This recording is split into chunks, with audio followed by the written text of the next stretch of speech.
Hey everyone, first new video of 2026. I know I said in the best hit songs of 2005 video that I'd hoped to put out the 2006 video before the top 10 best and worst hit songs of 2025 videos in December, but then when I decided to do the Theo review, that became my last video of 2025 before my annual best and worst hit songs list. Sorry I had to wait a little longer than you may have anticipated, but it's time for me to finally share my picks for the top 10 best hit songs of 2006. 2006 was the year I turned 7 years old, and man, I am so excited to talk about the best hit songs of this year. There were a lot of fantastic songs on the 2006 year-end Hot 100 list. I grew up listening to many of these songs as a kid, and I have a lot of nostalgia for them. Re-listening to them for this video really was a treat. There were so many gems on the 2006 year-end Hot 100 list. I could have easily done the top 20 best hit songs of 2006, or maybe even top 30, but I wanted the number to be consistent for all the years in the series, so I'm truncating it down to 10 like usual. A bit of a shame, but I'm glad I could talk about some really good songs in this video, so let's get into that. Just a few things to mention as always. Number 1, only songs that debuted on the 2006 year-end Hot 100 list are eligible. Any songs not on that list, as well as these 9 songs that also made the 2005 list, are disqualified. Number 2, go watch my previous best/worst hit songs list, especially those in this top 10 best hit songs of 2000 and 2019 series, to avoid any spoilers for songs on there. Number 3, I will not be doing a worst hit songs of 2006 video, but for those curious as to what songs would make that list, here you go.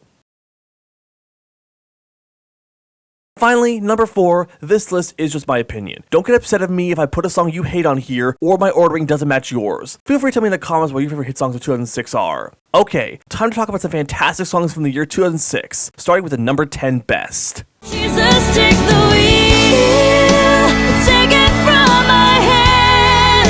Starting this list off, we have the second American Idol winner I'm talking about in the series, though not for 2006's season. Yeah, Taylor Hicks' Do I Make You Proud won't be making this list. Instead, we're going back a year and talking about the winner of 2005's season, Carrie Underwood. I may not love her as much as Kelly Clarkson, whom I've already talked about 4 songs by in the series so far, and it was almost 5 as Walk Away was a contender for this list. But this country star did manage to make a fantastic song with Jesus Take the Wheel. The song tells the story of a woman with her baby driving to see her family on a snowy Christmas Eve. However, her mind starts to drift off as she contemplates how difficult the past year was for her. As she loses focus, her car starts skidding on ice. She immediately panics, but then decides to pray for Jesus to save her, to take the wheel and steer her to safety and give her another chance. Her prayer immediately gets answered as her car goes onto the shoulder of the road and stops. She cries as she sees her baby sleeping in the backseat of the car and then proceeds to pray again. It actually sings the chorus a second time, asking Jesus to take the wheel takes on a second meaning. She's asking for Jesus to take direction in her life and help her change. Lyrically, it sort of reminds me of Live Like You Were Dying by Tim McGraw, which topped my best of 2004 list, and is also a country song about someone who faces death, ends up gaining a new perspective on life, and decides to become a better person. And while not nearly as fantastic as that song, Jesus Take the Wheel is still a great song with a resonant story of someone having a near-death experience but being given a second chance and seeing that's designed to change for the better. Even if you're not a religious person, I think everyone can relate to that message of wanting to change after almost dying and having the second chance to improve oneself. Surprised such an overtly Christian song managed to be a mainstream hit. And of course, Carrie Underwood, being an American Idol winner, gives a fantastic performance here, especially on that chorus. This certainly wouldn't be her last great performance on a Billboard hit. It's only matched by the gentle guitar and strings that give the song a soft and tender feel that still builds to a crescendo. It's also the best song by a woman to be a hit in 2006. Yeah, spoiler alert, numbers 9 to 1 on this list are all performed by men. I'm not sexist or anything, that's just how things ended up for this list. Although it wasn't the best country song to be a hit in 2006, but I'll get to that later. I'll keep you my dirty little secret.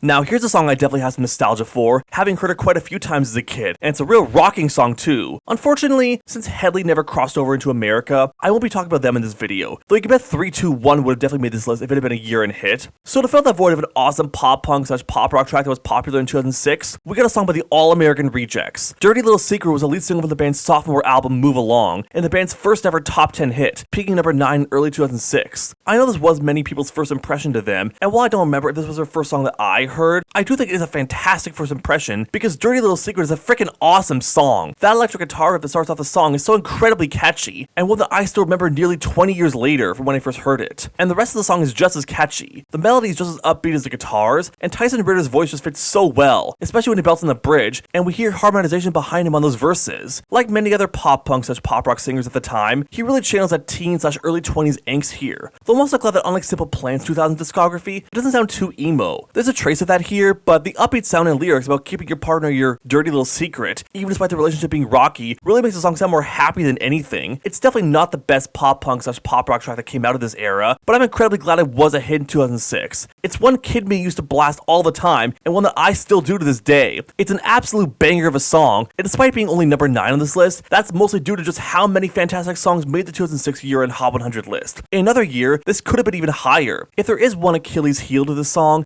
I'm not a fan of that sound that sort of sounds like a dying siren at the very end. Yeah, not the only time I talked about a song that was really good except for the very end of it. Thankfully though, that is only at the end, and the rest of the song definitely makes up for it. You can blame nostalgia on my love for this song, and maybe Kid Me would have placed it even higher up, but it is still a song that deserves to be on this list regardless. It's certainly no secret that I love this song, and highly recommend it. Everyone has to know.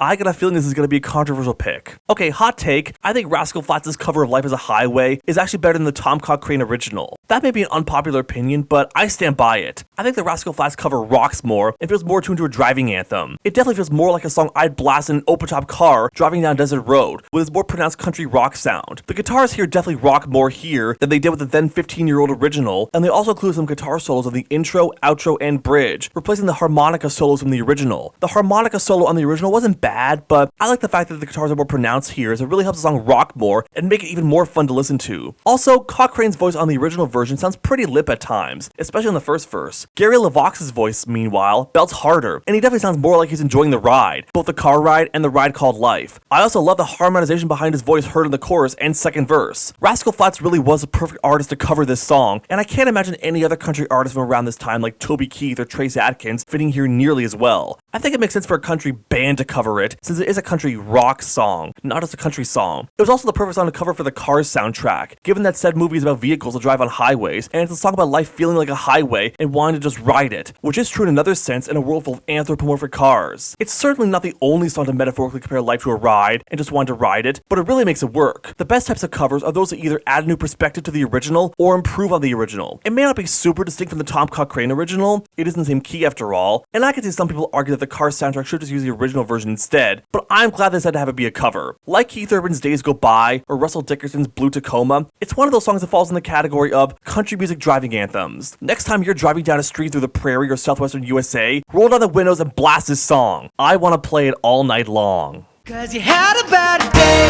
you take it one down, you sing a sad song just to turn it around. And here's another song I'm definitely nostalgic for. And yeah, that's definitely a factor with a few of the songs on this list. And while Bad Day doesn't rock nearly as much as Dirty Little Secret, it manages to have a melody that's just as catchy as that song, if not more so. One so catchy, in fact, that it managed to be the biggest hit of 2006. And while it's not also number 1 on my best of songs list for 2006, I can definitely see why so many people love this song. We got another incredibly memorable and sticky melody that will never leave your head once you hear it. Though this time, it's playing it a little bit softer. Bad Day is a bit more of an adult contemporary sound to it, while still being commercially accessible enough for pop fans to love it. Despite the song being called Bad Day, with lyrics about someone having a bad day, the song's composition manages to make my day brighter. The upbeat foot-tapping sound of it is sure to lift the spirit of anyone who's feeling down and make their bad day a little less bad. And given the song is about a gloomy person whose blue skies have faded to gray, is tired of standing in line, faking a smile, and badly needs a blue sky holiday, the song sure knows how to give their dull gray world some color to it. It sort of feels like a more contemporary version of Bobby McFerrin's Don't Worry, Be Happy. And this song manages to improve on that song's sentiment even more by not only making the song sound much more interesting musically, but also having a more universal appeal. Everyone is one of those days where you feel gloomy. Your passion's gone, you keep going through the same old life, trying to smile through it despite your depression, and wanting that blue sky holiday. I'll admit the song's narrator doesn't do too much to cheer up the person having the bad day, and I have heard the argument that, like Don't Worry, Be Happy, these lyrics might just end up making the person feel worse, since they're just reminding them of all the bad things keeping them down. But you know what? Sometimes hearing that other people are going through the same feelings as you is therapeutic, and you realize you're not alone. And as the narrator reminds the person on the bridge, you might not make it back, and you know that you could be, well, oh, that's strong. If you're holding out, you're stronger than you think, and you can overcome the blues you're feeling. Everyone has a bad day every now and then, but this is a song that can remind you that's okay. And just knowing that and hearing this catchy synth track can make your day a little less bad. I certainly won't be having a bad day when I hear this song.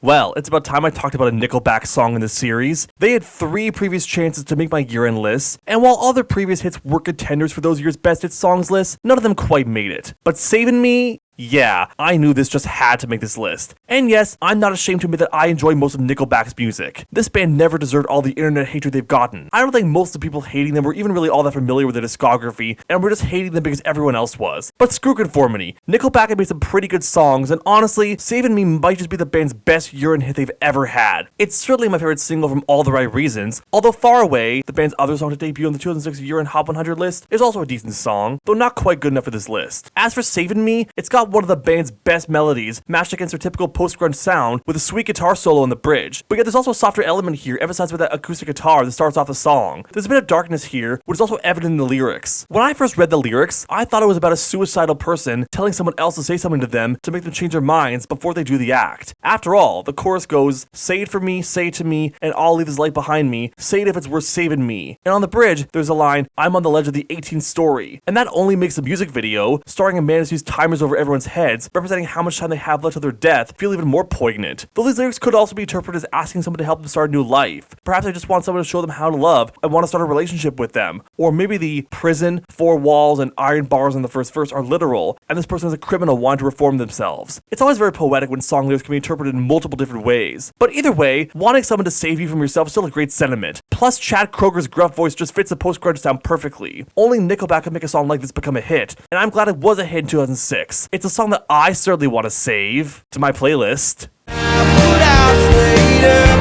you all night, and I know how to save a life. Yet another song I grew up listening to and had nostalgia for, and it won't be the last on this list either. However, this is the first song that's actually more of an emotional song than many of the upbeat songs I've already discussed here. Now, it's not too slow or sad, it's not like Sarah McLachlan's Angel, but it is still a song that does have a melancholy feeling to it, thanks to the soft piano that underlies the song, and lyrics about giving advice on how to help a troubled friend. Yet the choice of key, having a pop rock backing with the guitars and drums, and having a mid-tempo sound, do make the song still sound not totally depressing. You could still argue that the song is sappy and schmaltzy, but I don't mind it. I definitely like it more than the phrase other 2006 hit, Over My Head Cable Car, which is another song I'm nostalgic for. But only one song by this band was good enough for this list, and it had to be How to Save a Life. I'll admit Isaac Slade isn't the most interesting singer. He sort of sounds like a slightly more nasal and less enthused Chris Martin. But this song's instrumentation and lyrics definitely make up for it. Once again, it's a song about giving advice on how to help a troubled friend. The song's narrator tells someone what they should do to help this person's friend. Sit down and have a talk with him. Smile politely at him. Let him know you know best. Lay down a list of what's wrong. Pray to God. Tell him he can drive either until he loses the road or break with his loved ones. But soon, the person you're giving advice to will begin to wonder why they came. And the chorus laments about losing a friend somewhere along in the bitterness. And if you would know how to properly help them, which could have saved their life, you would have stayed up all night with them trying to help them heal. As much as we may want to help our friends who are dealing with depression or other personal issues, we don't always know how to properly help them. We're not all therapists, yet we do still feel like we want to help them in whatever way we can, even if our efforts will be to no avail, because we care about our friends that much. Both the lyrics and instrumentation perfectly capture the melancholy emotion in a way that still doesn't make the song sound too heavy or depressing for mainstream radio. Heck, it was so popular that it went 11 times platinum and peaked number 3 on the Hot 100, becoming the phrase most popular song. And I'm very glad for that, as it's one of the best hit songs of 2006, and yet another song that I want to save to my playlist. When I'm gone, just carry on, don't mourn, rejoice every time you hear the sound of my voice. Guess who's back? Back again. Yup, for the third time in this series, I'm talking about a song by Mr. Marshall Mathers, aka Eminem, aka one of the very few mainstream rappers who, in my opinion, actually puts up mostly decent music. In fact, When I'm Gone might just be his best hit song. Yes, I like it more than either of his two previous hits I've already discussed. It's very similar to 2005's Mockingbird, in that it's a very personal, heartfelt song directed at his daughter Haley, about how being famous has conflicted with him raising his daughter and being with his family. Whereas Mockingbird tried to be more gentle, When I'm Gone is a lot more aggressive, both in terms of Eminem's flow and his narrative. At the start of the first verse, Eminem asks if you ever loved someone so much that you give an arm to save them, referring to Haley, but then when you don't do your fatherly duty and protect them, karma bites you and the world turns on you. He then discusses how he's ignoring Haley because he has to catch a plane or write a song, ignoring what she made and not answering a question about where Kimberly, her mother, is, and telling her to go play and not bother him. In the second verse, Eminem describes a dream where he has to leave for a show in Sweden, and Haley asks why her mother is crying and tells her father that he's lying because this isn't the last time he left and said it'll be the final time, and tries to physically block him from leaving, but then gives him a necklace locket. He then realizes he's just in front of a mirror and his bedroom turns into a stage and he starts to perform. After taking his bow, he's shocked to see that Haley somehow followed him to Sweden and is saddened to see that her daddy lied about leaving. She then leaves, saying that she gets the point. When Eminem tries to apologize, she says it's too late and says, "Show him that you love him more than us." Eminem sees a gun, puts it to his head, and pulls the trigger, and he suddenly wakes up up in his bed next to Kimberly. There's birds singing, and Haley and Lainey are playing outside. And on the chorus, he says that when he's gone to simply carry on without him, not to mourn, and be happy when you hear his voice. There's a couple things that make this song better than Mockingbird. Firstly, it feels even more personal with how it tells a story involving his family. Not to mention that the instrumentation, while definitely not happy, feels less dour. Plus, Eminem's great flow, aggression to match the emotion of the lyrics, and poetic rhyming abilities really make him a league above his competition in hip-hop. Fantastic work, Marshall. If I lay here, if I just lay here. Now we're at the critically acclaimed song on the 2006 year-end list, and one that's made pretty much everyone's best hit songs of 2006 list. Yeah, I think you all knew this one was coming. I would be remiss not to mention this song somewhere in this video, and it absolutely deserves to be called one of the best hit songs of the year. Seriously, what's not to love about Chasing Cars by Snow Patrol? The guitar line sounds great, it's got a fantastic crescendo, yet manages to not sound too overpowering building to the final chorus. The harmonization behind Gary Lightbody's voice sounds lovely, the lyrics about telling a partner to just lay in bed with you and forget the world sound heartfelt, it's not too slow yet also not too fast, and the melody sounds so pleasant. And I could simply leave it at that, but all these elements just come together so tremendously to make such an amazing tune. It's slow enough to be a love song and fit with the simple, loving lyrics about asking someone to just lay in bed with you, enjoy life together before you get too old, yet it never sounds boring or sappy. It's not a ballad per se, but more of a mid-tempo rock love song. Though like many power ballads, it does sound very soft at first, with a prominent electric guitar line, with the instrumentation slowly becoming more fleshed out over the course of the song, while still feeling overall gentle. Then we hear a decrescendo, and the song softens again before we get to the second to final chorus, which is when the song is at its loudest, and then we're back to only the guitar line at the very end of the song. The change in volume is never jarring, and knows not to have too much volume. Again, it's more of a gentle rock song, more akin to something you hear from U2 than most of the mainstream pop rock bands from around this time. Probably the most familiar comparison I can make for American audiences is Coldplay, but even then, it's not quite the same flavor of music you hear from them, but there are some parallels in the sound, and they are both British bands. Chasing Cars is better than any song I've heard from Coldplay though. It feels quite unusual to cross over into America, but I'm glad it did, and was even a top 5 hit there. Shame this was Snow Patrol's only hit in the USA. I wish Signal Fire made the 2007 list, that song's pretty good too, but their one hit in America was certainly awesome, and I'm grateful that Americans got a chance to hear it on the radio in 2006. When I hear this song, I want to lie down and just forget the world. Oh, you gotta keep it strong. Move along like I know you do. Yup, the All-American Rejects are back. As awesome as Dirty Little Secret is, it wasn't even the band's most awesome hit. That honor goes to their highest song on the 2006 year-end list, Move Along. Like Dirty Little Secret, this is yet another song that I'm nostalgic for, as I heard several times as a kid. And yeah, maybe that's a factor as to why this song is so high on this list, and it's the penultimate best hit song of 2006. But I still think I would have stood by its placement this high up if I didn't have my rose-colored glasses on. Like the band's previous single, Move Along is yet another infectiously catchy pop-punk/pop rock tune that will never leave your head once you hear it. Those guitars are so incredibly upbeat against the drum beat and Tyson Ritter's pop-punk voice, which just fits here so seamlessly, and the upbeat tune makes sense for a song with these lyrics. I never really paid much attention to them as a kid, but reading them over as an adult, it just makes so much sense for this upbeat tune to be paired with these lyrics. They describe a person who keeps wasting their days thinking that when they fall, everyone else stands. Another day goes by, and they feel like they're sinking. A day when they lost themselves completely could be a night when their life ends. Their hands are shaking cold, but the song's narrator grabs their hand and says, "Speak to me." They then tell them that they just need to keep moving along. Even when it seems like all hope is lost and everything is wrong, they can make it through. It's a song about telling a depressed, potentially suicidal person that they just need to keep moving along when the world seems like it's beating them down. It reminds me of A Bad Day, and that it's a song that's trying to help someone who's down feel better, except that it feels much more intent with directly helping them and make them realize that they have the power to make it through this. It really does feel like a song trying to help a clinically depressed person feel better and give them hope to keep moving forward. With that in mind, it makes perfect sense why the song is so upbeat and happy sounding. It's hard to say sad when you listen to a song that just sounds this fun and energizing. Even when the song gets a little quieter in the pre-chorus or third chorus, it never sounds out of place. It feels like it's trying to help them up when they're down, and those children singing background vocals from the third chorus on are a nice touch. From start to finish, it's just such a blast of a song, and one that I would have loved to put at number 1 had it not been for another song on the 2006 year-end Hot 100 list being even better. But before I talk about that song, let's go through some honorable mentions. Who says you can't go home? There's only one place, they call me one of them. Did you really think that if a Bon Jovi song made a year-end list, that I wasn't going to talk about it in a video of the best hit songs of the year was popular in? Not a chance. And while it did unfortunately get edged out of the top 10, it's by number 11. Who Says You Can't Go Home is a fantastic country rock song thanks to its upbeat sound, wonderful chemistry and harmonization between John Bon Jovi and Jennifer Nettles of Sugarland, some twangy pedal steel to make the song sound more country, and lyrics about how no matter where you go in the world, you can always go back home to where you belong. It's far from the band's most iconic song, but it was still a great final year-end hit for them. Fantastic song. What hurts the most was being so close. hey, it's Rascal Flatts again. Unlike Life is a Highway, this is more of a country ballad thanks to a slower tempo and lyrics about how this relationship came so close to succeeding, but it ultimately didn't, and still having so much to say as your partner leaves. You're not afraid to cry every once in a while, and if you could redo this relationship over again, you'd say everything in your heart that was left unspoken. The fiddles and pedals do really give it a sadder feeling, but thankfully, it doesn't sound too mopey or melodramatic. It's a perfect track for a songs to play on a rainy day playlist. I actually like it more than the Mark Wills original. That's 2 Rascal Flatts covers in 2006 that were better than the original song. Always be in my heart, and I can see it in your eyes, you still want it, so don't forget about it. I can't believe I haven't talked about a Mariah Carey song in this series until now. Well, none of her previous 2000s hit songs were quite great enough to be among the best hits of the year. Don't Forget About Us though? Well, it didn't quite be my top 10, but it is still a very good song, thanks to Mariah Carey's beautiful crooning voice, including her whistle register in the chorus right after the bridge, its silky smooth R&B production, pleasant melody, and lyrics about telling an ex-partner to not forget about the relationship even though they're not together anymore. It's definitely not Mariah's best hit song ever, but I do think it's her best hit of the 2000s, and a song that I certainly won't forget.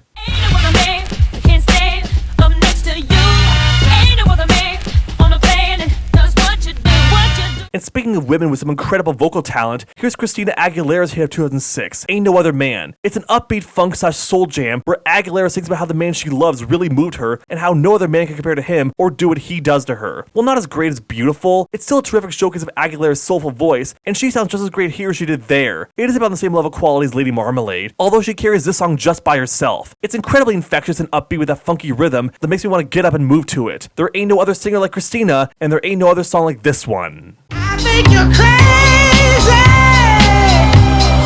I think you're crazy.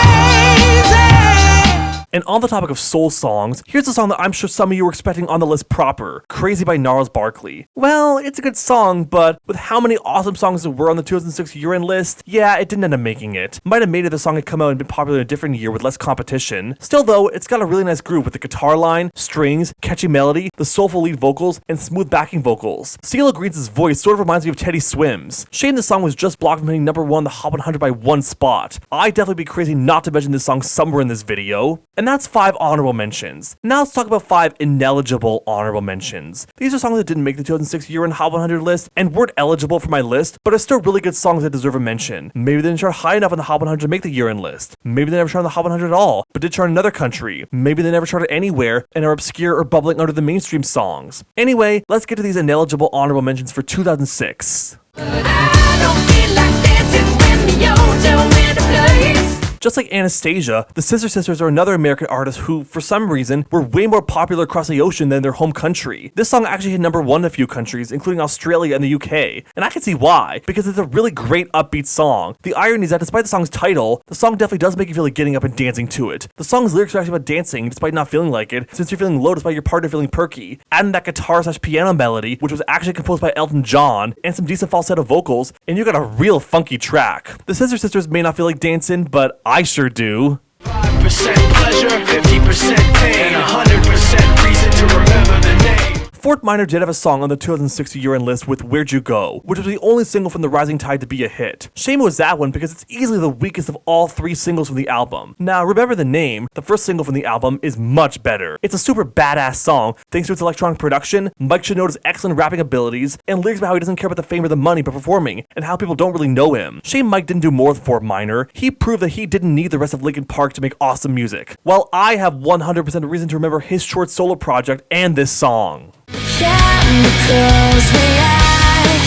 The chemicals react. I was originally going to put Nothing in This World by Paris Hilton in this slot, but I decided this song was better. Plus, unlike that song, this one wasn't written and produced by an alleged rapist. Chemicals React by Ali and AJ is a decent pop rock song about how someone's partner makes them feel out of their element, haha, and how when they come together, the planets align and their chemicals react. The lyrics never sound too cliche for a love song, and the guitar melody, pop rock crescendo in the chorus, and harmonization between the 2 sisters sound really good. It almost doesn't feel like the kind of song you'd hear on Radio Disney, but suffice to say, I definitely have a positive reaction to this song. I'm just too white and nerdy. Think I'm just too white and nerdy. Can't you see I'm white and nerdy? Look at me, I'm white and nerdy. No, this isn't a joke. I genuinely really like White Nerdy by Weird Al Yankovic, and I actually like it more than Chameleonaire and Crazy Bones Ridin', which did actually make the 2006 year-end list, and is a song White Nerdy is a parody of. Weird Al is a surprisingly great rapper, and he has some very clever rhymes while rapping about various bits of nerd culture and nerdy things, like pocket protectors, collecting comic books, doing calculus for fun, acing trivia nights, going to the Renaissance Fair, and more. It's not making fun of nerd culture though, it's more so celebrating it. Definitely deserving to be his only top 10 hit. From one white and nerdy guy to another, fantastic job, Weird Al.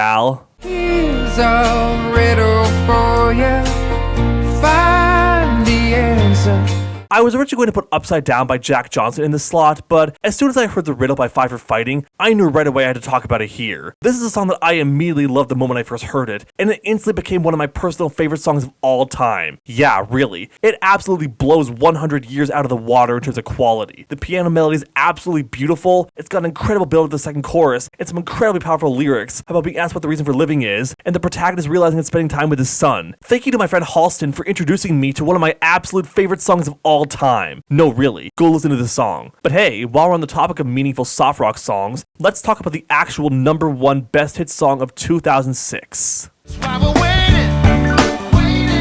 waiting on the world to change. Remember in the 2005 video when I mentioned how Collide by Howie Day was a song that I know I had heard before, but didn't go out of my way to re-listen to until I listened through the year-end list it was on? Well, this is another song that falls into that category. And just like S Club 7's Never Had a Dream Come True, which topped my 2001 list, Waiting on the World to Change by John Mayer is a song that ended up being even better than I remembered, which was a very welcoming, pleasant surprise. It may not be as amazing as Five for Fighting's The Riddle, but still an incredible song, and one that I immediately knew upon re-listening to it for this video was going to be my choice for the #1 best hit song of the year. This is my third time talking about John Mayer's song in this series, and this is hands down his best hit song. I'm not even sure where to begin with this one. I guess I could start off with the instrumentation. Like the two previous Mayer songs I praised, it's a pleasant acoustic song that just sounds wonderful, except this one is definitely more fleshed out than his two previous hits. Your Body is a Wonderland was a soft twinkling ballad, and Daughters was a stripped back acoustic ballad. Waiting on the World to Change, however, has more of a jazzy, bluesy soul sound to it. It's a sound that makes sense for John Mayer, yet is unique enough to sound distinct from his previous hits. The light piano, muted electric guitar, and drum beat give the song more head-bobbing, foot-tapping quality to it, yet it's never too peppy, and still sounds mid-tempo. It gives the song a very bright, sunny sort of sound to it, which is very fitting for a song about having hope for the future. Like the Black Eyed Peas' Where's the Love, which topped my best of 2003 list, Waiting on the World to Change is a politically tinged song that laments on everything that's going wrong in the current state of the world. Now, unlike Where's the Love, Waiting on the World to Change isn't an overtly political song. The song doesn't go into detail about any specific then current events. The closest the song gets to that is mentioning the desire to bring neighbors home from war on verse 2. I guess Mayer wanted the song to apply to any time period and not just the 2000s. Another difference the song has from Where's the Love is how it tries to be more hopeful for the future. In the first verse, Mayer mentions how he and all of his friends seem like they just stay on the sidelines doing nothing about all the current problems in the world. But it's not that they're apathetic toward these things, it's just that they don't feel like they have the power to do anything about it. So what are they going to do instead? They're simply going to wait until they're the ones who are in power and they can fix all the problems in the world as they see it. To name drop the song's title, they're waiting on the world to change, as Mayer puts it on the chorus. Despite having come out 2 decades ago, like Where's the Love, it's a song that does still feel very resonant today. There are plenty of people who do feel like they don't have the power to fix the world's problems and think that waiting until their generation is in charge is the only feasible way to make any progress. After all, one day their generation is going to rule the population. It really does feel like an anthem for politically motivated youth. Now, some might argue that simply waiting for the current generation to grow up and take charge isn't the best solution to fix any current issues, especially since it could be argued that there are certain existential urgent issues that need to be addressed ASAP. Not to mention that this song came out 20 years ago as of the release of this video, and very little, if any, progress has been made on any of the issues people were complaining about back in 2006. But you know what? The sentiment is still good, and still gives people a sense of hope that all the problems in the world today will eventually be fixed. It's just going to take some time. You could definitely argue that the political climate today is different than it was when the song came out, and today's youth, on average, do feel more politically motivated than the youth of 20 years ago did, but I know there are still many people who do still feel powerless to do anything to stop what they feel are problems and just sit idly by as they happen. Just because someone isn't actively protesting or speaking out all the time doesn't mean they don't care at all. Maybe they're too scared to speak out, or maybe they just don't think there's any point, and that they won't be making any difference even if they did try to take action. I can relate to that. Another line in the song that really stands out to me is on the second verse, where Mayer says, when you trust your television, what you get is what you got, because when they own the information, oh, they can bend it all they want. Yeah, if you've been paying attention to the news over the last year, I think it's pretty obvious why that line is still relevant today. Heck, things are arguably worse in that regard than they were 20 years ago, especially with how rampant misinformation has gone in the age of the internet, and especially more so in the age of AI. That's another reason why Waiting on the World to to change feels so resonant to this day. Despite the lyrics basically saying, we don't have the power to fix the world's problems right now, it still manages to feel empowering. The hopeful lyrics really fit with the song's bright sound, and just makes the song sound so much better. It's uplifting, it's inspiring, it's bright, it's resonant, and it's such a pleasant listen. And that's really what made it stand out so much to me, and ultimately made me deem it as the #1 best hit song of 2006. If you somehow haven't heard this song, don't keep on waiting. Listen to it right now. And that's the top 10 best hit songs of 2006. Thanks so much for watching. The best hit songs of 2007 video will be coming out relatively soon, so stay tuned for that. Till then.